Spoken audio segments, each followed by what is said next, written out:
सबैमा अभिवादन। आज मेरो छैठौँ लिरिकल गीतको सार्वजनिकरण भएको छ। मेरा दुई नातिनीहरू आश्वी अर्याल र सेवी नेपालबाट। यो गीतमा मेरै स्वर छ र यसको शब्द पनि मैले नै लेखेको हुँ। यो एउटा अभावग्रस्त बालक हो जोसँग लगाउने लुगा छैन। अहिले जाडो लागिसक्यो र उसको वेदनालाई यसले चाहिँ दर्शाउन खोजेको छ।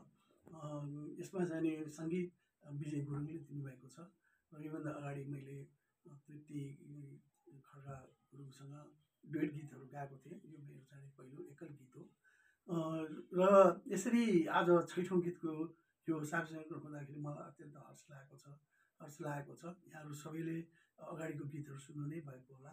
यसलाई पनि त्यसै गरी सुनेर माया गरिदिनु होला, लाइक सेयर सब्सक्राइब गरिदिनु होला। यसलाई बढी से बढी मान्छे कहाँ पुर्याइदिनु होला, किनभने यो एउटा मानवीय मानवको एउटा मानवीय एउटाताको एउटा कथा जस्तै एउटा भावना मैले व्यक्त गरेको छु।